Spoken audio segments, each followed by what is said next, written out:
Oke, ini adalah berkaitan dengan dinding sel. Oke. Hal yang paling sering kita sebutkan, apa perbedaan sel hewan dan sel tumbuhan? Pasti yang utama adalah sel tumbuhan punya dinding sel. Oh ya, memang gitu ya. Jadi apa sih dinding sel gitu? Ini ada sel wall atau dinding sel. Coba perhatikan, samping kiri kalian ada dinding tidak? Samping kanan ada dinding. Samping depan, belakang ada dinding. Ada? Kalau nggak ada, nggak bisa pasang wallpaper dong. Gitu.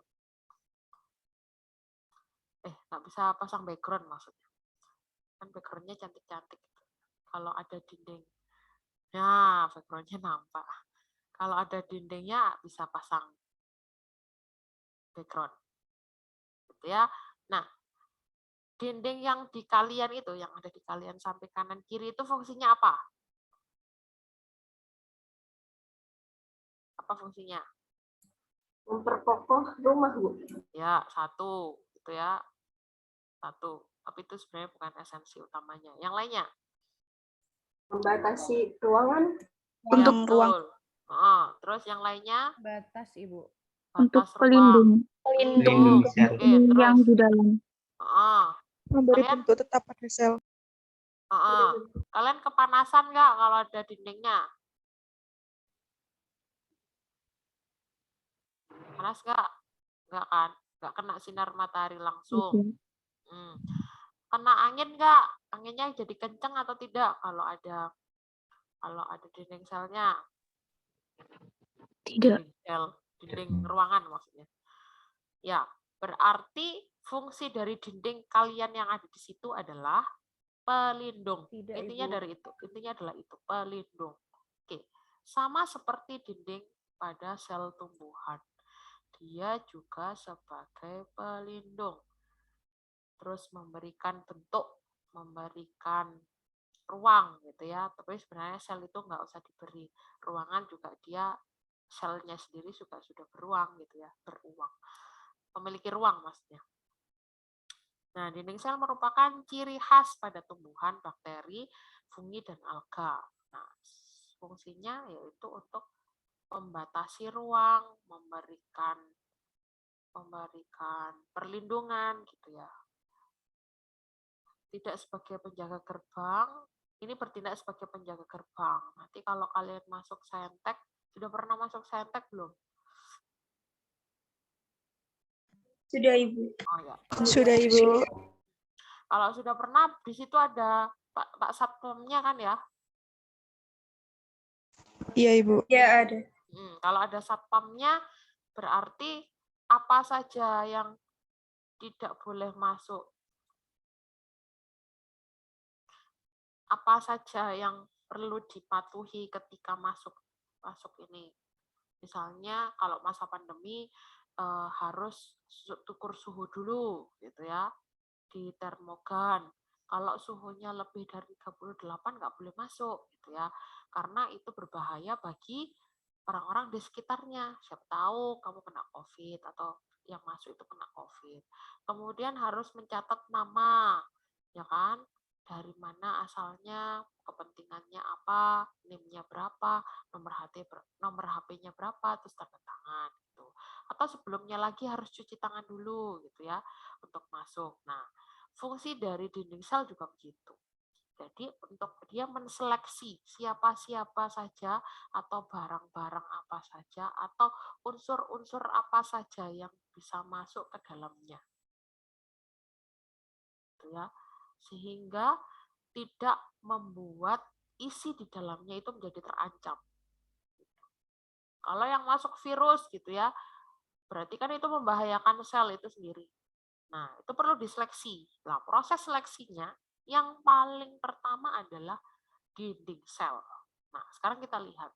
Dinding sel itu strukturnya seperti apa sih? Kok dia bisa menjadi pelindung dan penseleksi apa-apa yang masuk ke dalam sel. Nah, yang pertama adalah lamela tengah. Lamela tengah ini merupakan lapisan yang paling luar yang bersinggungan dengan sel lain. dengan tetangganya. Jadi ini adalah lamela tengah itu yang berada di tengah-tengah antara satu sel dengan sel yang lain. Jadi kalau di dalam sel itu batas paling luar. Batas paling luar dari selnya itu sendiri. Kemudian ada dinding sel primer. Dinding sel yang primer. Kemudian ada perkembangan lebih lanjut yaitu dinding sel sekunder. Apa bedanya dinding sel primer dan dinding sel sekunder? Gitu ya. Kita lihat perbedaannya. Nah, ada kayu di sebelah kalian. Ada bangku kayu, meja kayu, atau apa kayu gitu, lantai kayu boleh. Diketuk-ketuk coba. Diketuk-ketuk kayunya, kursinya, mejanya, atau telenan, ada telenan di rumahnya, boleh diketuk-ketuk. Keras tidak? Keras nggak? Keras, Ibu. Keras, Ibu. Nah, itu adalah dinding sel sekunder. Itu. Kalau dinding sel primer yang seperti apa, Bu? Pernah masak sayur bayam, kangkung, kacang panjang? Ya. Ketika dia dibengkokkan, patah tidak? Patah. Iya. Nah, dibengkokkan begini, dilengkuk begini. Di sini kan. Ini saya kacang panjang gitu ya. Di sini kan patah tidak? Oh, tidak. Tidak, Ibu. Tidak, Ibu. Dia bisa kembali lagi, tegak lagi. Ya kan? Ya. Dia punya fleksibilitas yang tinggi. Jadi bisa dilekukkan, bisa diluruskan. Nah, itu adalah dinding sel primer. Ya, sama-sama punya dinding sel, tapi kalau yang sekunder itu yang sudah kalian ketuk-ketuk tadi. Telenan, kursi, kayu, meja, kursi, lantai gitu ya. Itu adalah dinding sel sekunder. Tapi kalau bayam di lekuk-lekuk gini kan, nggak patah, ya kan? Tapi masih punya, bisa tinggi lagi, bisa tegak lagi. Nah, itu adalah dinding sel primer. Gitu. Jadi urutannya adalah dari luar, lamela tengah, dinding sel primer, kemudian dinding sel sekunder. Itu urutannya dari luar. Nah, ketebalannya, kalau dinding sel sekunder itu kira-kira bisa, yang kalian ketuk-ketuk tadi itu bisa nambah nggak ukurannya? Ya bisa lah, kan sudah mati, sudah tidak bersama pohonnya lagi kan ya. Gitu. Nah, itu juga terjadi tapi di pohon-pohon yang sudah besar gitu. Bagian pokok bawahnya, yang bagian bawah gitu ya, kalau kalian di rumah kalian ada pohon yang masih yang keras, pohon besar keras gitu ya. Nah, itu dinding sekundernya itu ketebalannya statis. Jadi sudah tidak mengalami penebalan lagi. Kemudian yang primer seperti yang bayam itu tadi, dia kalau ditanam di tanah gitu ya, dia masih bisa jadi besar. Gitu. Masih bisa jadi besar. Kemudian ada susunan mikrofibril.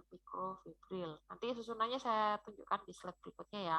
Ada juga mikrofibril. Itu kalau primer itu acak, tidak beraturan susunannya. Kemudian kalau sekunder itu sudah sejajar karena mungkin dimampatkan gitu ya. Kemudian ada kadar selulosa. Nah, apa sih sebenarnya selulosa itu? Gitu ya. Nah, kadar pada dinding primer itu rendah, kadar selulosanya sedikit. Tapi pada dinding sel sekunder yang kalian ketuk-ketuk tadi, nah itu tersusun dari selulosa, itu sudah tinggi sekali selulosanya. Itu sudah banyak gitu ya. Jadi kenapa rayap itu suka makan apa namanya? Kayu itu karena punya selulosa. Selulosa itu tersusun dari apa? Nanti ya. Oke, kemudian hemiselulosa. Hemiselulosa yang primer itu jauh lebih besar daripada yang sekunder. Tuh, saya ini nutupin. Nah, ini. Yang hemiselulosanya, yang dinding primer itu jauh lebih besar daripada sekunder. Kemudian kadar lemaknya lebih banyak. Kadar proteinnya lebih banyak yang apa ini? Ketok. Proteinnya lebih banyak yang dinding primer. Kemudian pertumbuhannya multinet, artinya ke segala arah gitu ya. Tapi kalau dinding sekunder itu hanya satu sisi aja, aposisi. Hanya posisi-posisi tertentu saja. Dia bisa melakukan perkembangan. Nah, ternyata antara satu sel dengan satu sel yang lain di dalam dinding sel itu punya cara berkomunikasi gitu. Jadi punya jendela. Kalau sama tetangga itu apa ya? Di jendela itu bisa nyapa tetangganya, hei gitu. Nah, ini cara nyapanya sel itu pakai plasmodesmata namanya. Ada celah-celah pada sel, lubang-lubang pada sel ini namanya plasmodesmata, dia bisa bertukar cairan, bisa bertukar ion, bisa bertukar apapun gitu ya yang dikehendaki oleh dinding sel. Jadi ini sebagai filternya. Nah, ini adalah proses bukan proses sih, apa sih namanya? Perkembangannya dinding sel. Nah, yang pertama adalah lamela tengah. Jadi yang lamela tengah itu garis ini. Garis tipis di antara satu sel dengan sel yang lain. Gitu. Kemudian ada dinding primer nih, yang sini dinding primer. Tuh, dinding primer itu hanya satu lapis. Tapi dinding sekunder itu perkembangannya adalah ke arah dalam. Jadi semakin tua sel itu dindingnya semakin tebal, maka selnya semakin kecil. Nah, terdesak ke arah dalam, pertemuannya ke dalam. Itu. Nah, ada S1, S2, S3. Perkembangannya dari yang S1, nanti kalau sudah bertambahnya umur S2, bertambah lagi S3. Gitu ya. Jadi semakin tua, semakin perkembangannya ke arah dalam. Jadi pertumbuhan sel itu, dinding sel itu tidak ke arah luar, tapi ke arah dalam. Nah, ini selulosa. Apa ini? Kuning-kuning ini apa? Gula. Glukosa. Iya. Selulosa itu tersusun dari ion-ion atau apa namanya? Molekul-molekul glukosa yang tersusun sangat rapat sekali. Kemudian dia dipilin dibungkus lagi oleh yang biru-biru ini. Ini adalah hemiselulosa. Hemiselulosa nanti ada juga di antaranya ada lignin yang merah-merah ini. Nanti ada juga pektin juga ada gitu ya. Jadi kenapa rayap itu suka banget sama kayu ya karena dia dapat makanan dari sini, dari selulosanya itu dari glukosa gitu. Makanya untuk apa namanya memilih kayu yang baik ya, harga kayu yang semakin tua itu semakin tidak murah gitu ya. Kadang satu lonjor aja sama kayak beli Pajero gitu ya. Satu lonjor kayu jati yang tua sekali itu sama kayak harga beli Pajero gitu ya. Karena prosesnya lama sekali. Dia menunggu berpuluh-puluh tahun untuk bisa digunakan gitu. Dan ini kadar selulosanya sudah sangat mampat sekali. Jadi sudah tidak bisa dikrokoti oleh rayap, oleh itu lagi karena sudah sangat keras sekali, karena sudah padat sekali itu. Dibungkus oleh hemiselulosa yang banyak dan lignin juga yang banyak. Gitu. Jadi selulosa itu tersusun dari glukosa. Nah, ini. Kalau yang dinding sekunder itu susunan selulosanya, ini mikrofibrilnya itu teratur gitu ya, ada polanya. Tapi kalau yang lentur tadi yang bisa dilekuk-lekukkan itu susunannya acak.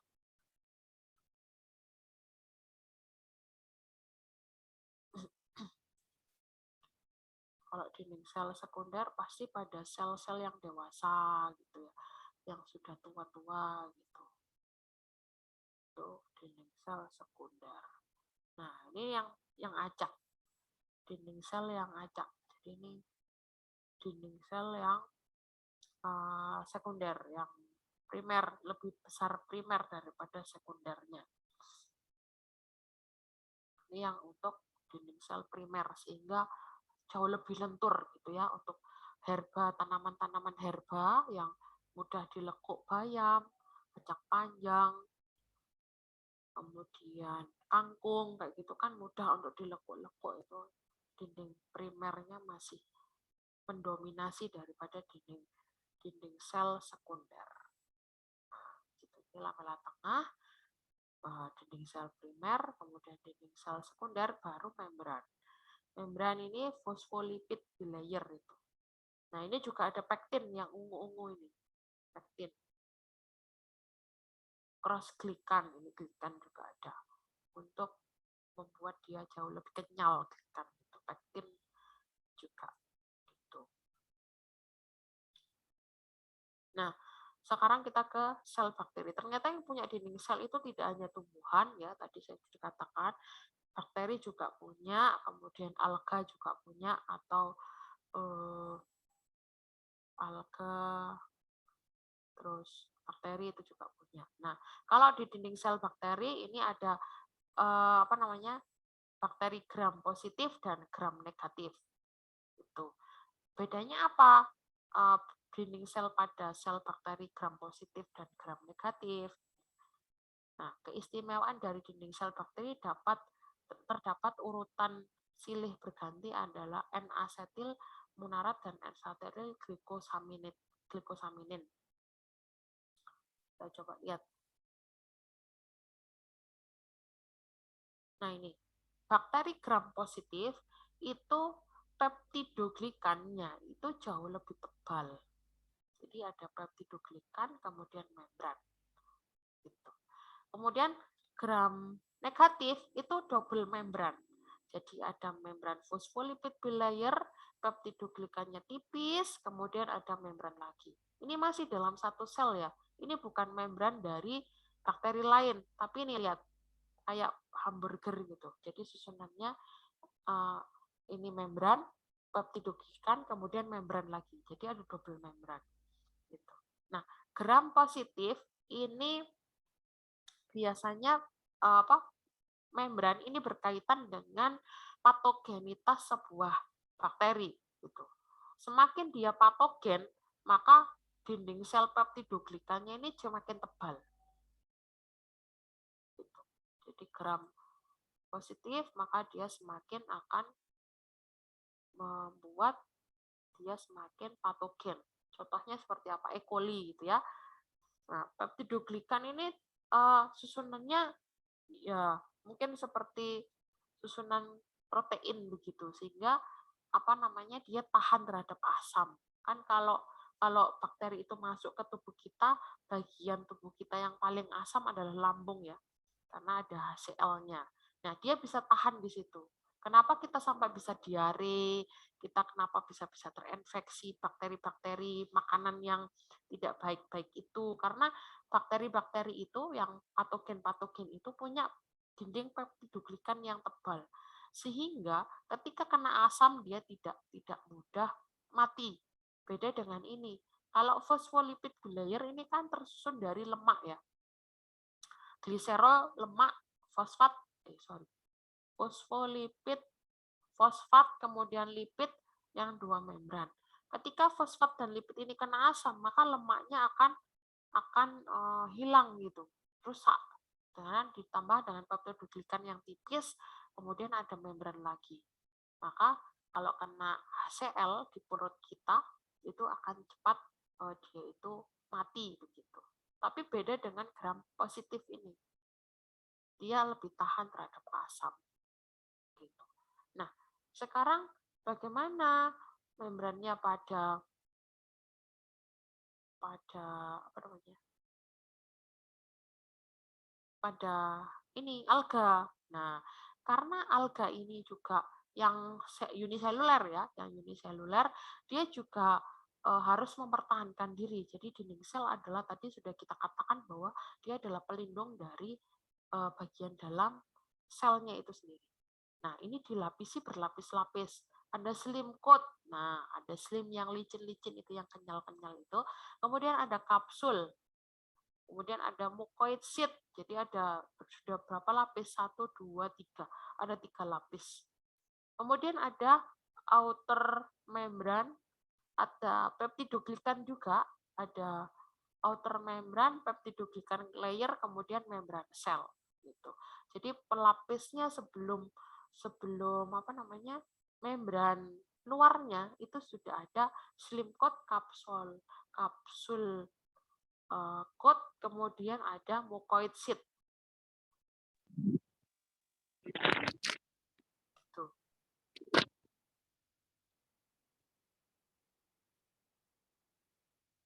Ini yang pada jamur. Nah, kalau pada jamur itu dinding selnya tersusun dari glikoprotein, glukan, dan kitin. Jadi kenapa kalau kita makan jamur tuh kenyal-kenyal gimana gitu ya? Karena dinding selnya tersusun dari kitin. Kenyal-kenyal. Gitu. Glikoprotein, glukan, dan kitin. Nah, semuanya ini protein. Gitu.